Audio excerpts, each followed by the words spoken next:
it might be too soon to project that we'll be in compliance for this next 6 months, and I'm concerned that that this would be another example for the residents of a forecast that wasn't accurate and a further erosion of trust. So I want to make that point. And second, because there are parts of the system that, from what I can tell, are still not quite understood as far as, why are chlorine levels low, particularly, and because we are in this period of time where we can't do the flushing.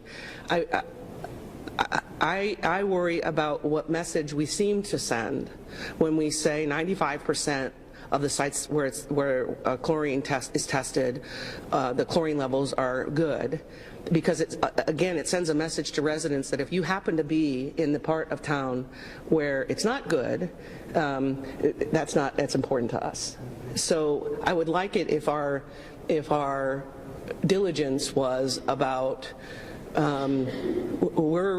everybody's important, every house is important, and we're working to make sure that the places where there's been concerns, both at where you're testing and in people's homes, because we see corrosion or chlorine levels even lower in homes.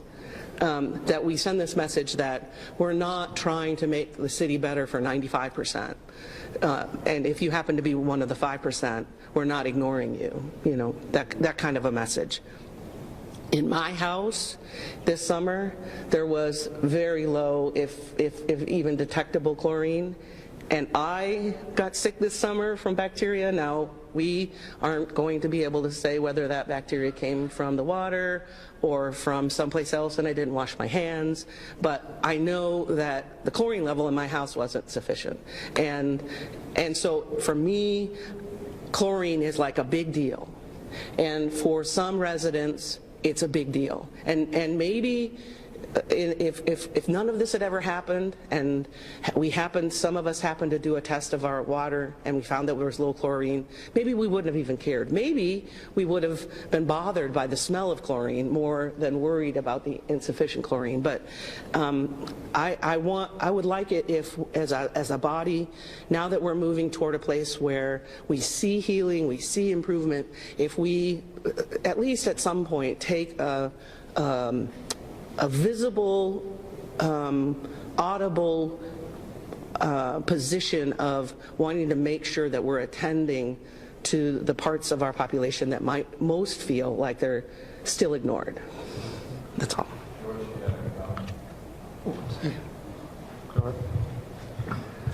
So, Laura, let me take a stab at some of the points that you raised. I might not be able to address all of them, and Bryce can chime in, certainly.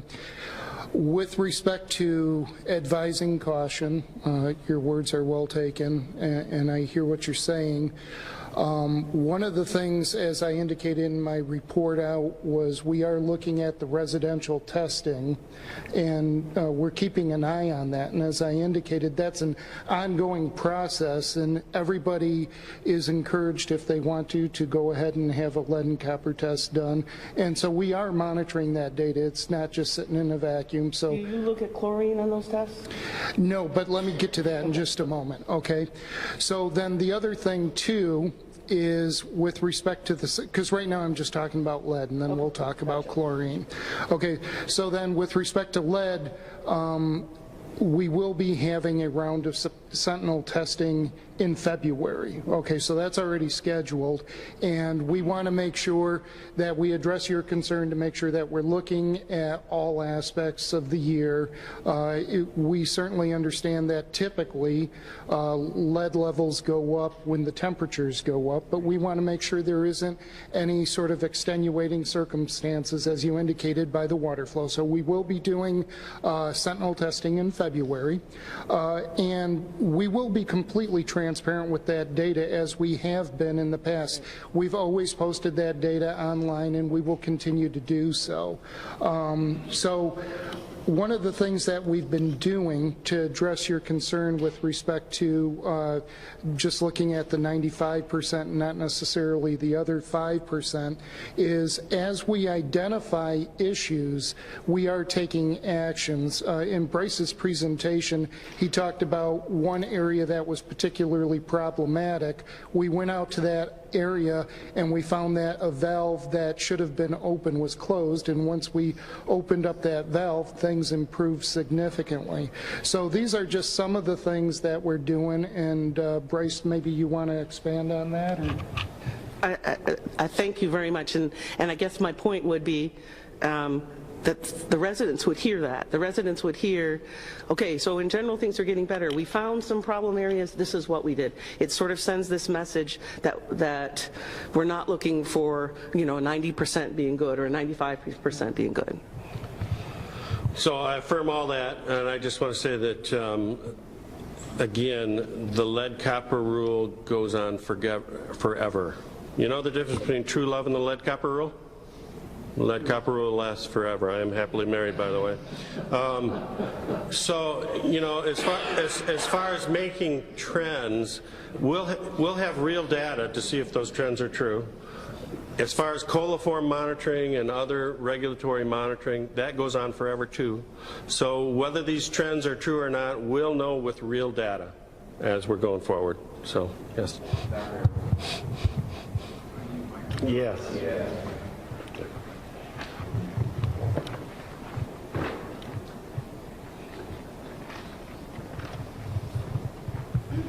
Well, I just wanted to make sure we were clear about one thing, and that is, you know, when it comes to the lead and copper rule, you hear about the 90th percentile, and that rule allows some homes to have over 15 parts per billion, and we've all dealt with that issue that you can meet the lead and copper rule, and some homes are really worse off.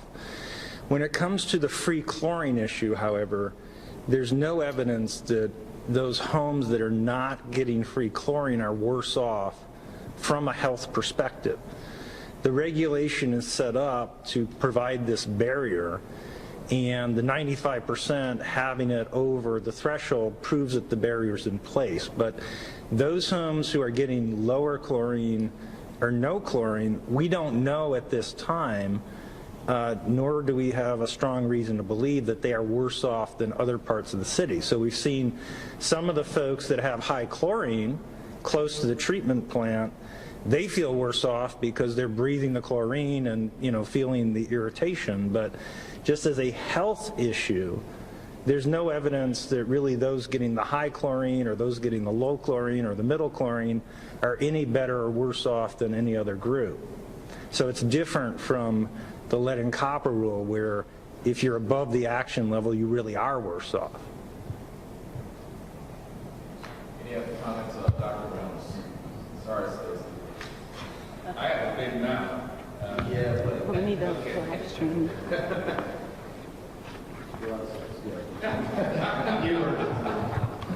I'll retire.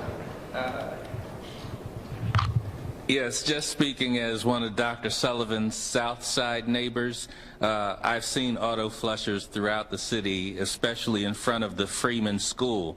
So I realize the auto flushing was stopped for safety reasons, but it's important to communicate these things to residents, because without this discussion today, I would be unable to say anything to my neighbors about why the auto flush was stopped, if the auto flush will start again, and so those things, especially in front of my neighborhood elementary school, make it hard to inspire, to communicate confidently.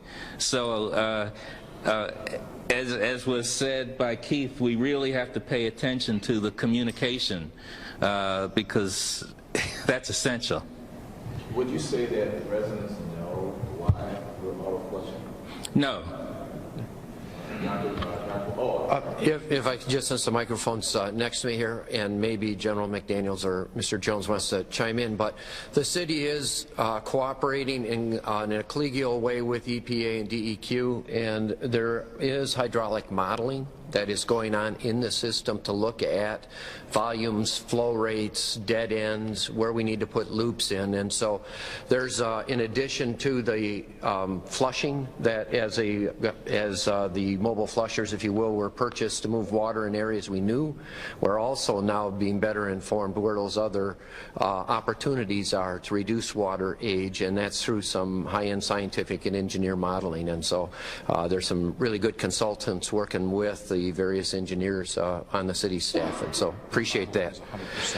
Yes, that modeling will be throughout the city, so that as the city moves forward with identifying priority areas, it's informed by sound science and engineering protocols.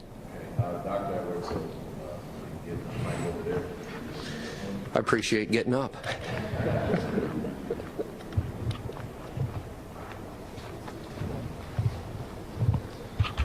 Well, I just wanted to say, when it comes to the auto flushing, this is an opportunity to communicate what's going on with that. And in the winter months, when the water is colder, we're less concerned about the water age issue than we are in the summer months. So just like milk goes bad when it's left on your warm countertop faster than it goes bad in your refrigerator, so too water in the colder winter months stays fresher longer.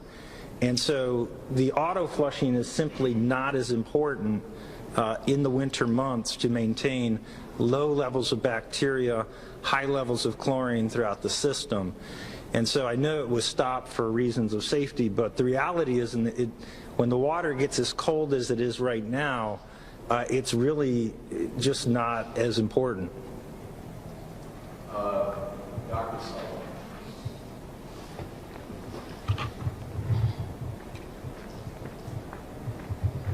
Everyone is making Stacy move across the room. Yeah, sorry. I think that the day when residents take anybody's word for things like that is over.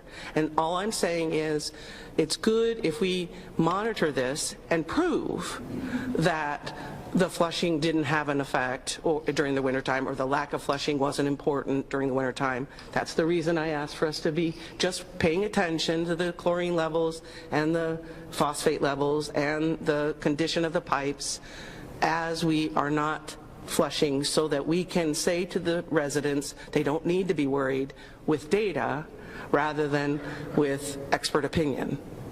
It used to be that we could use expert opinion to put people's minds at ease. We're at a time now where we're teaching them, if you can't trust anything, trust data. And so that's my only point, was that we continue to monitor that and we don't project something that we're not absolutely sure about.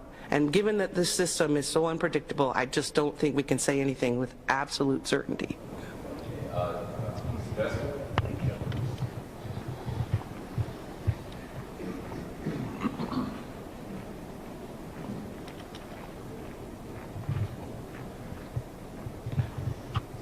So let me just say that I think this is an extremely important conversation. I think everything that has been said is extremely important. And a couple things that I think it's important that people know is that what Keith said is absolutely true, that there is great cooperation happening with the city and the state and EPA and DEQ. And also what Dr. Sullivan said is absolutely true as well, is that residents are quite informed. What residents are raising questions. There is a level of skepticism there. And I think we're doing a lot to try to resolve that skepticism that residents face. And so as we go forward, it is my hope that we will continue to have these important conversations so that residents know that not only are these things being looked at closely, but you also have people that are really concerned about their health and how all of the things that are happening with them, to them, is really being discussed in a very open forum, to the extent that this is open, right? And so I think this is a very important conversation, and I hope that as we go forward that we will continue to have this level of dialogue, because I think it goes a long way towards building public trust, restoring trust in government at all levels, because people are quite concerned. There is a lot of skepticism there, and I think we're doing the right things in having these conversations and attempting to resolve that. Any other comments?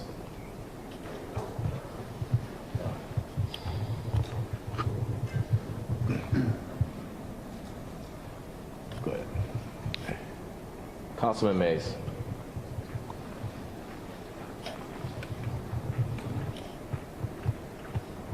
Yeah, Mr. Hollins, to you and everybody here, what I'm thinking is that when we gain trust and as we move forward and we see the action levels go down, I think what must be emphasized is the expertise infrastructure.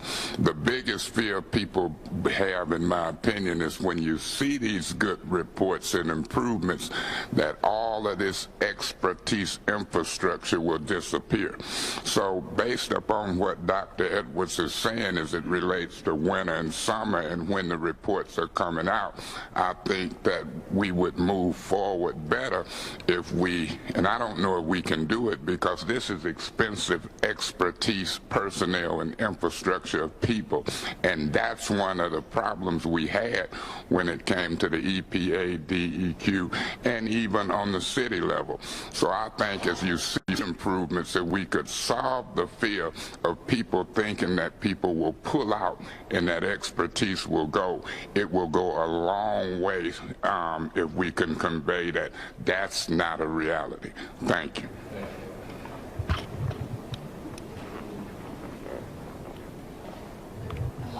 Dr. Tisha. So, Captain, you talked about the warehouse. Oh, that's the mic. For the live stream. So you've talked about the warehouse and stockpiling of resources and commodities, and we keep hearing the message that we need to be using filters for a while, especially as we are changing infrastructure and that increases risk. So does your warehouse have the stockpiles of filters that are anticipated to be needed for the next few years?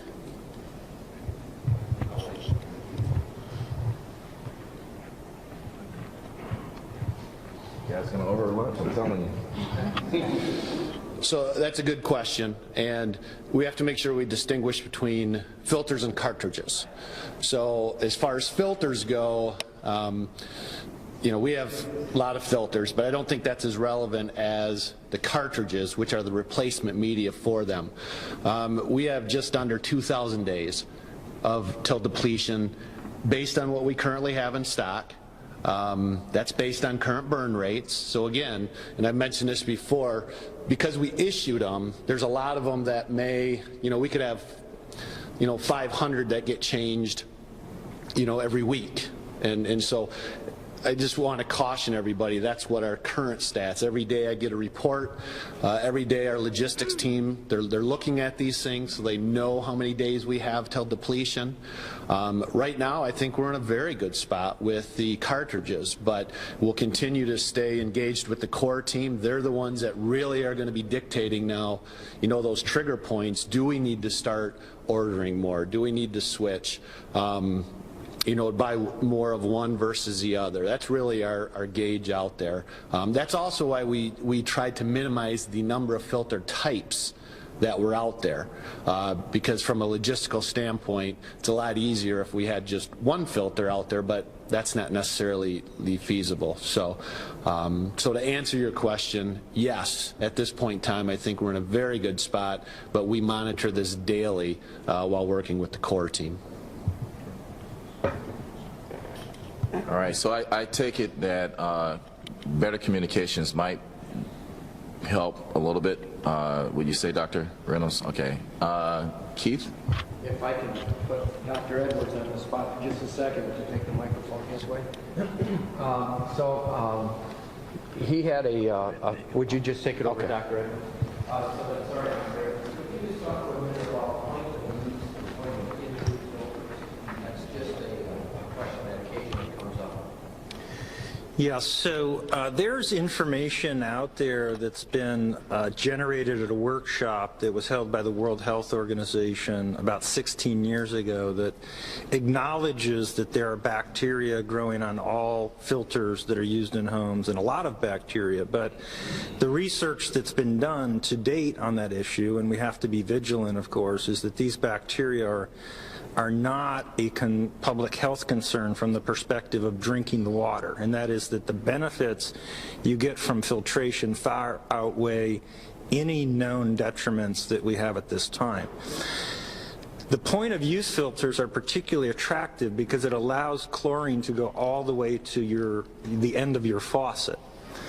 If, however, you're filtering the water at the front of your house, in some cases, if it's got a certain material in the filter, it's removing the chlorine from the entire volume of your plumbing system. And as a result of that, we're very reluctant to recommend whole house filters because they seed your plumbing system with bacteria and they remove the chlorine. Now, there's no evidence that this is causing a problem in Flint, but we've seen in other cities where those whole house filters actually can increase the Legionella that's growing in your hot and cold water system.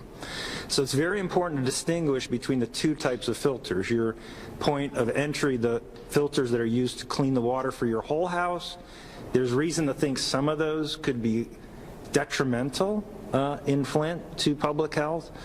And those that come at the end of your faucet, which really just cleans the water right before you collect it for cooking or drinking, and that is generally considered to be the best approach to dealing with the lead issues that we're seeing not only in Flint, but we actually have worse problems with lead particle spiking in many other cities as well.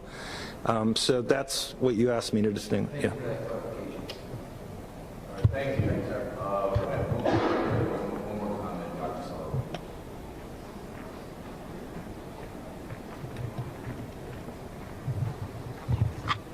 I need help with this because this is a point of confusion for residents. And I would agree that whole house filters or point of entry filters do reduce the chlorine levels, and that can be problematic. But that seems contradictory to your earlier statement that the chlorine levels don't really impact health. So help me understand how, so that I can explain this to residents, how we don't really have to worry about chlorine levels in the system and their impact on health. But once you're bringing the water into your house, if there's a problem if there's a reduction in chlorine, because those two things seem to be contradictory. Sorry. I'm sorry. So we've published research papers on this subject, and actually having these filters in front of your house, it's a three impact result. One is it removes chlorine. Secondly, it's also seeding your entire plumbing system with high levels of these bacteria that are initially harmless coming out of the filter, but when they get into the warm water part of your plumbing, can in fact and have been shown to amplify to sometimes grow Legionella. So the filters have multiple purposes. It hasn't really been studied that well, but we have seen cases where use of whole house filters has actually triggered Legionella to grow when they were not growing otherwise. So people are still studying that. Certainly, chlorine is an issue. I mean, we're developing new approaches. How are we going to deal with Legionella bacteria? Realize 10 years ago, no one was really talking seriously about water systems causing Legionella outbreaks. Our existing laws aren't really set up to prevent Legionella, and we're trying to get laws in place. And right now, a lot of the onus for controlling Legionella is on building owners. It's on hospitals. It's on individual residents to think about where they should set their water heater setting. But in general, you know, the monitoring that we've done and the monitoring that Wayne State has done hasn't really found high levels of Legionella serogroup 1, which is the one most commonly associated with disease in Flint, even with the issues, the current chlorine profile that we have, that the levels that we're finding in Flint homes right now are not high compared to other parts of the country. So I hope that, you know, helps explain it, that these filters in front of your house, it's not just the fact they're removing chlorine, but they're also growing the bacteria, seeding your entire plumbing system, and perhaps increasing the risk for microbiological problems from these premise plumbing pathogens. Thank you, Dr. We're going to leave it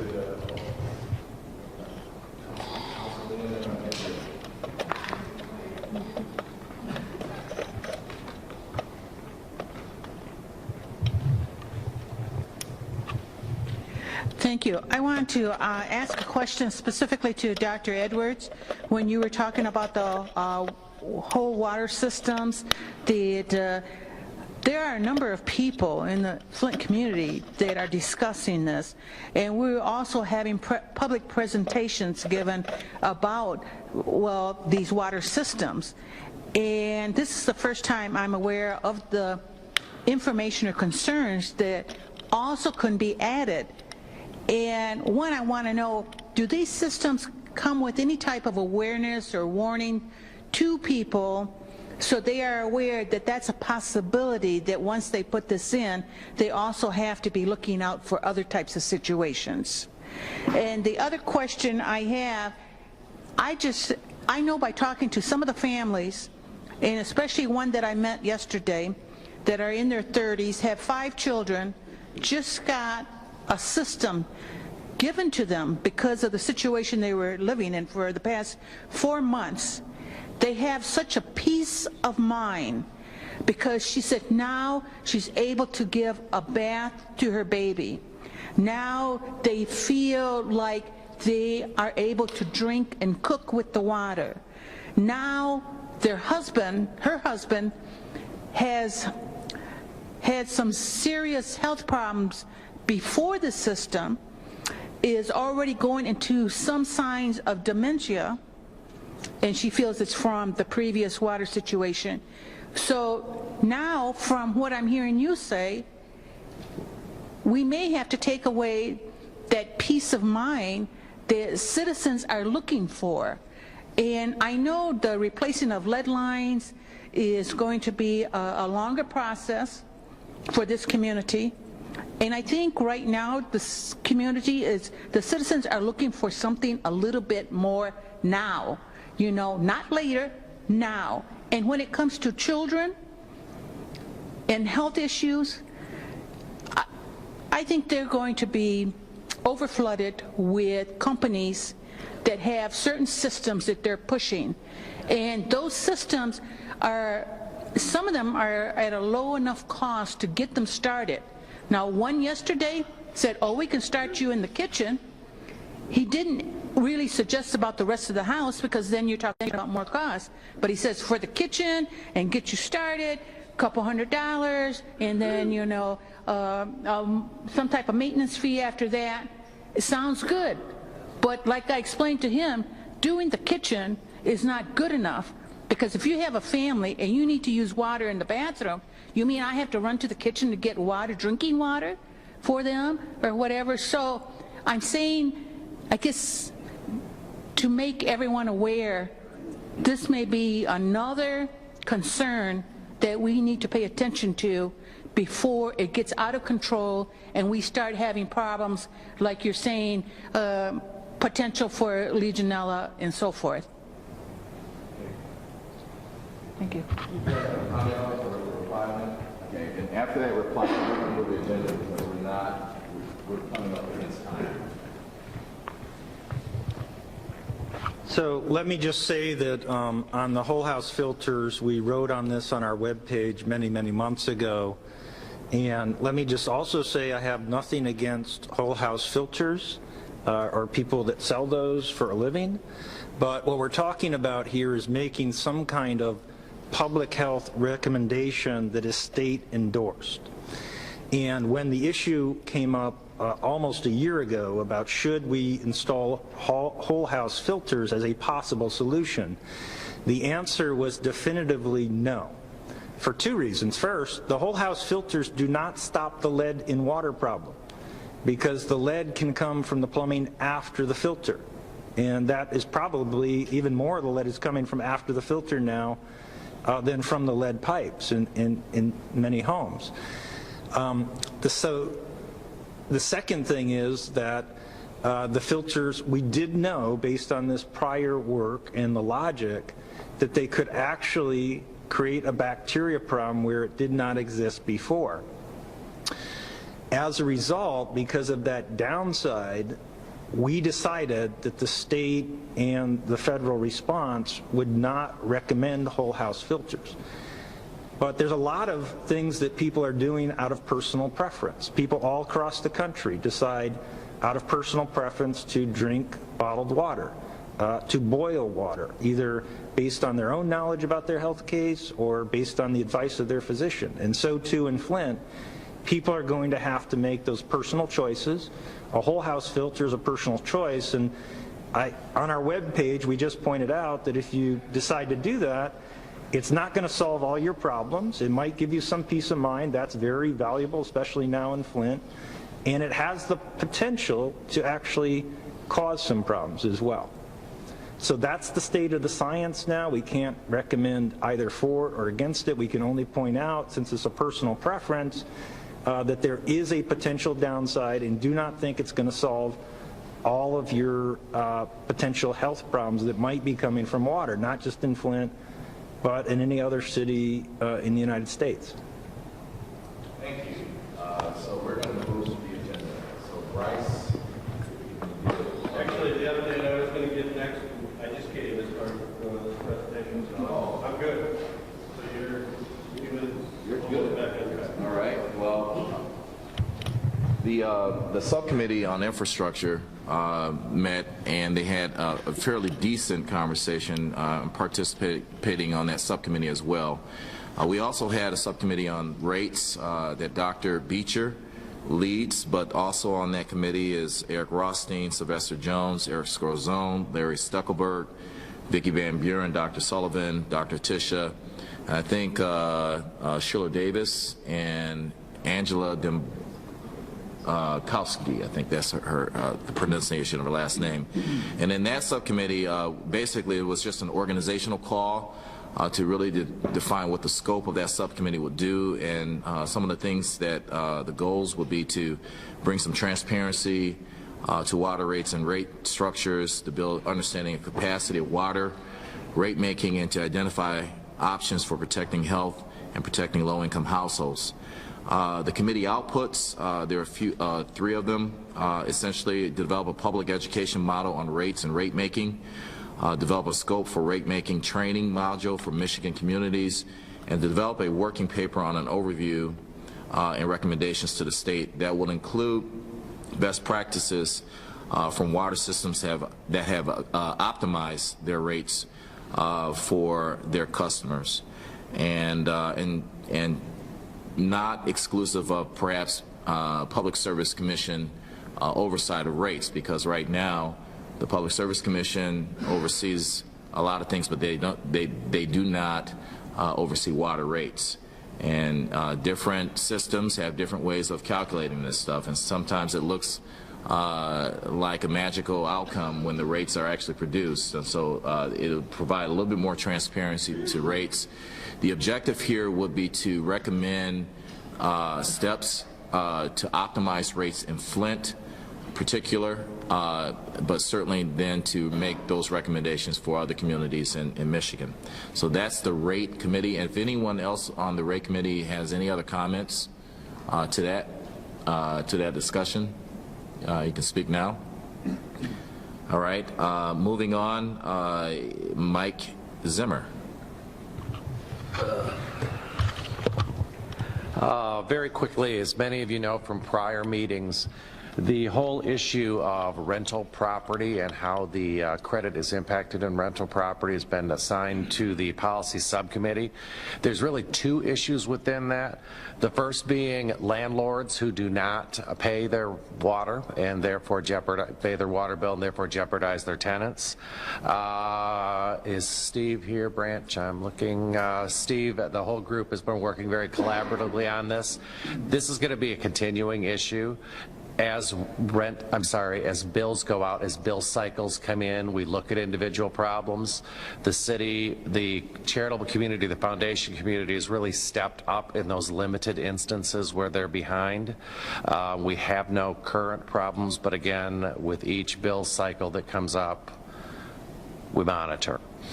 The more long-term issue is, second one, tenants, where a landlord pays the water bill, accepts the water credit, but there is concern that the water credit is not passed down to the tenant. I'd like to give a huge kudo to Legal Services of Eastern Michigan, who's really stepped up, Jill and Brian, to help us on that issue. It's more complicated than it first appears. Most tenancies do not, other than specifying that water will be provided or is included in your lease, does not apportion the cost. So if your credit is X amount of dollars and you have Y amount of tenants, it's not all equal. The water usage by the tenants is not all equal. So what the approach has typically been taking place is, if in fact the landlord is accruing a benefit because of the credit and it is difficult to apportion how that credit should be applied, better to provide something, require the landlord to provide something of general benefit to the entire complex. You know, new game room, a new something, new basketball court, some benefit to the tenants if they can apportion. We're sort of working on that with the help of the city, state officials, and certainly legal services. We're meeting again next month. We're having some very good dialogues, and frankly, you know, this is sort of an issue, as many things we're finding in Flint, that will have statewide implications. This is an issue that other cities have. So, any questions? Yes. This is easy. Yeah, so thank you for the report, Mike. I guess another issue that we would hope that would be added to your agenda is those apartment complexes that say that water is included in the rent, but then they're not paying the water bill to the city. Yeah, that's really the first category, and we're working very closely with Steve. Part of the issue on that is we're trying to look at this, and again, this is a city issue, but we're trying to help. Look at this holistically. What other issues are there, or may there be in that apartment complex? Are there condition issues? Are there other issues with other utilities? Is it just water? So far, I suppose it's human nature, or bad human nature. People tend to wait till they get the third bill or the fourth bill, or that we're going to shut you off to pay it. The city's been pretty aggressive on that. They have been paying, but we're watching that very closely. Thanks, Mike. Okay, this is an opportunity for member concerns. We don't have that much time. We have about 5 minutes before this is supposed to end. So if you have other items that from the members of the committee that you would like to be brought up in a future meeting, now's the time to raise that. And we'll do this at every meeting. So are there any other concerns that need to be brought up at future FWICC meetings, Dr. Reynolds? I see you're getting ready to jump at the... Thank you for tolerating me. You're not retired. All right. In regard to landlords who receive any state subsidy, are they still getting state subsidies if they're in arrears for essential utilities for the health and safety of families? And what is the process for stopping those subsidies?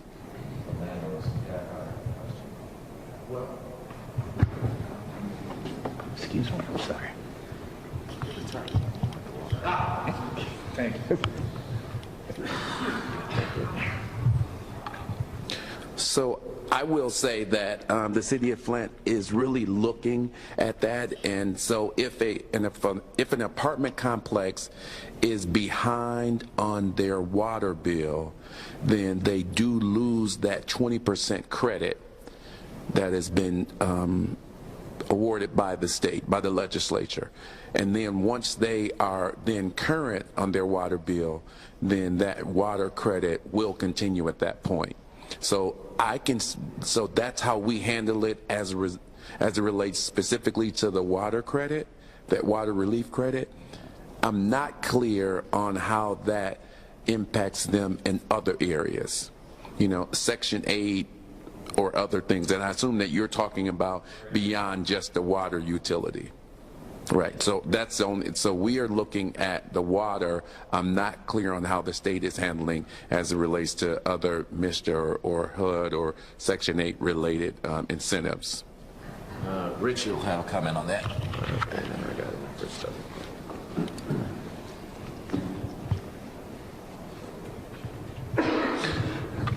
The state, through the Michigan State Housing Development Authority, has provided the CFO of Flint with all of the entities on record that are receiving subsidies under those programs. And I know of at least 2 occasions where a letter was sent from MISTA indicating that those subsidies would be at risk if the water bill wasn't paid, and they were paid. So there is that degree of coordination going on, Dr. Reynolds. I'm not sure if there are other subsidies that might be coming from the state. That was the only department that I checked with, but I think that probably represents the largest single source of housing subsidy. Member concerns. Member concerns. Sorry, Councilman Mays, you're not. This is a member concern section. I'll talk to you a little bit later after this. Any other concerns from members of the FWICC committee? Yeah. On that one. To just piggyback on Rich, there is no current MISTA participant not in compliance. We check that every week. If what you're getting at is, for example, if they're behind on another utility bill other than water through a public utility, could we withhold? I don't think, honestly, I do not think there's legal authority to do that, but we can check it out, Dr. Reynolds. Any other member concerns? Okay, the next meeting is, hold on. All